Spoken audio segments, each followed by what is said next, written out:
إن الحمد لله نحمده ونستعينه ونستغفره ونؤمن به ونتوكل عليه ونعوذ بالله من شرور أنفسنا ومن سيئات أعمالنا. من يهده الله فلا مضل له ومن يضلل فلا هادي له، وأشهد أن لا إله إلا الله وحده لا شريك له، وأشهد أن محمدا عبده ورسوله. أما بعد، فإن خير الحديث كتاب الله، وخير الهدي هدي محمد صلى الله عليه وسلم، وشر الأمور محدثاتها، وكل محدثة بدعة، وكل بدعة ضلالة، وكل ضلالة في النار. عباد الله، أوصيكم ونفسي بتقوى الله عز وجل، فاتقوا الله يحفظكم، واذكروه يذكركم، واشكروه يزدكم، واتقوا الله واعلموا أن الله شديد العقاب. عباد الله، إنه افتتاح مهول مروع، وبداية مدوية رهيبة، وتشويق إلى معرفة ما سيخبر به. إنه الافتتاح بلفظ القارعة في سورة القارعة، والقارعة من أسماء يوم القيامة، وسميت بذلك لأنها تقرع القلوب بهولها، ولهذا عظم أمرها وفخمه بقوله القارعة. قال الطبري رحمه الله: الساعة التي يقرع قلوب الناس هولها، وعظيم ما ينزل بهم من البلاء عندها، وذلك صبيحة لا ليل بعدها. ثم هول أمرها مستفهما عنها بقوله: ما القارعة، أي ما أعظمها وأفظعها وأهولها. ثم زاد الله في التهويل والترويع فقال: وما أدراك ما القارعة. وهذا استفهام على جهة التعظيم والتفخيم لشأنها، فهي تقرع القلوب بعد قرع الأسماع. قال الله عز وجل: ويوم ينفخ في الصور ففزع من في السماوات ومن في الأرض. يوم يكون الناس من شدة الفزع والهول كالفراش المبثوث، أي كالجراد المنتشر المفرق الذي يموج بعضه في بعض. قال الإمام القرطبي رحمه الله: فأول حالهم كالفراش لا وجه له، يتحير في كل وجه، ثم يكونون كالجراد لأن لها وجها تقصده. والفراش في الدنيا حشرات صغيرة الحجم تتساقط في النار وتقصدها، وتقتحم على المصباح ونحوه حتى تحترق. ومنه قوله صلى الله عليه وسلم: مثلي ومثلكم كمثل رجل أوقد نارا، فجعل الجنادب والفراش يقعن فيها، وهو يذبهن عنها، وأنا آخذ بحجازكم عن النار، وأنتم تفلتون من يدي.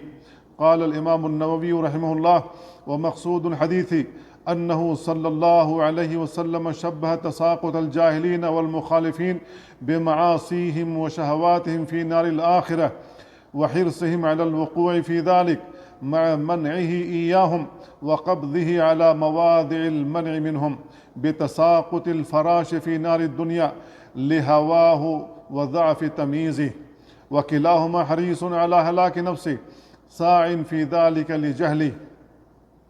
وشبه الله الخلق بالفراش لكثرتهم وانتشارهم وذلتهم، أو لتساقطهم في جهنم كما يتساقط الفراش في المصباح.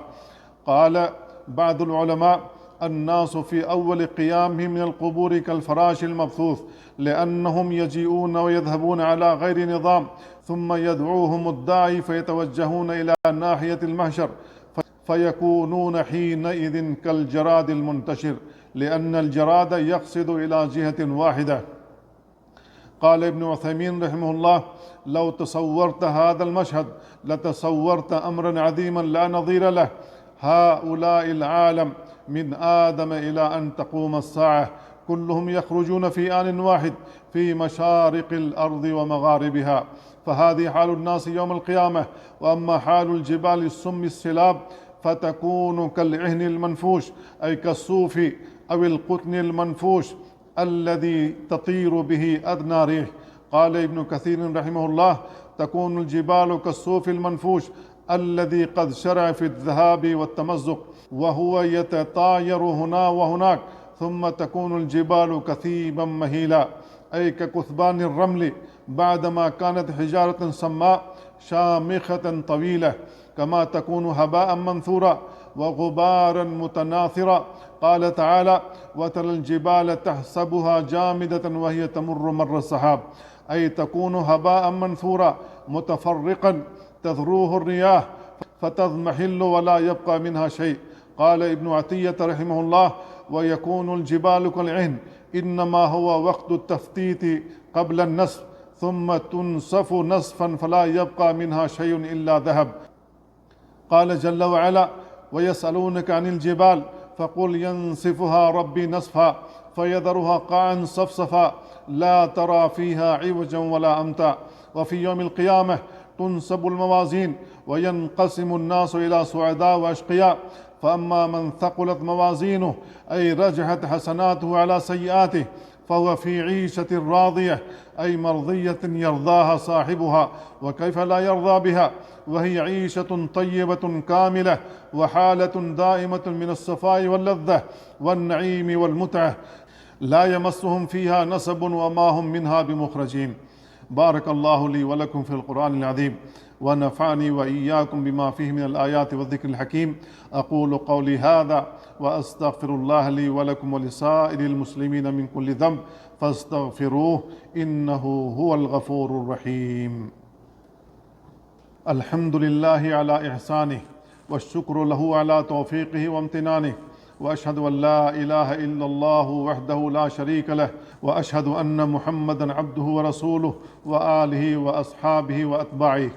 عباد الله، قال جل وعلا: وأما من خفت موازينه، أي بأن لم تكن له حسنات تقاوم سيئاته، فأمه هاوية، أي مسكنه النار التي من أسمائها الهاوية، وسماها الله أما لأن الكافر يأوي إليها كما يأوي الولد إلى أمه، فالأم هي مأوى الولد وملاذه، ولكن النار هي الأم التي فيها هلاكه وعذابه، فبئست الأم وبئست المربية.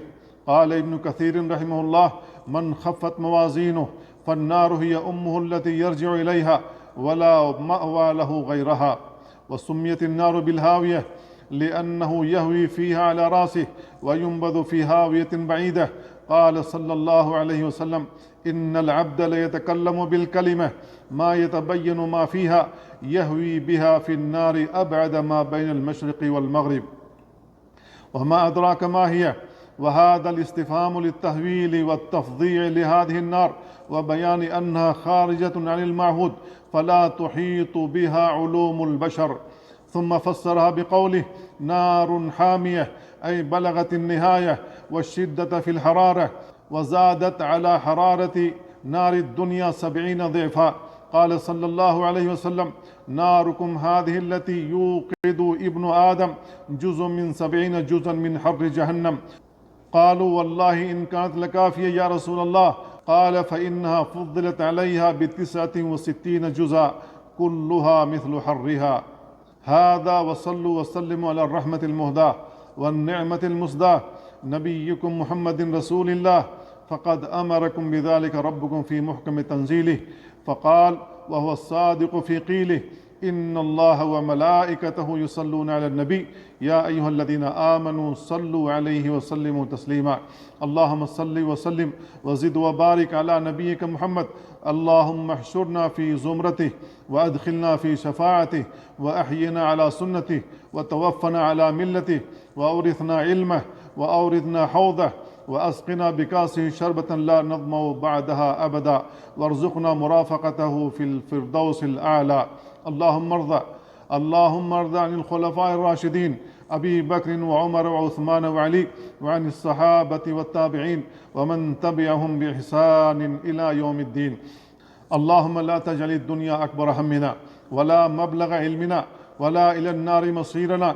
اللهم استر عوراتنا وآمن روعاتنا واختم بالصالحات أعمالنا. اللهم أعز الإسلام والمسلمين وأذل الشرك والمشركين ودمر أعداءك أعداء الدين واحمي حوزة الدين وانصر عبادك الموحدين. اللهم فرج هم المهمومين ونفس كرب المكروبين واقض الدين عن المدينين واشف مرضانا ومرضى المسلمين. اللهم آمنا في أوطاننا وأصلح أئمتنا وولاة أمورنا ووفق ولي أمرنا وولي عهده لما تحب وترضى وخذ بناصيتهما للبر والتقوى. عباد الله، إن الله يأمر بالعدل والإحسان وإيتاء ذي القربى وينهى عن الفحشاء والمنكر والبغي يعظكم لعلكم تذكرون. فاذكروا الله العظيم الجليل يذكركم واشكروه على نعمه يزدكم ولذكر الله أكبر والله يعلم ما تصنعون.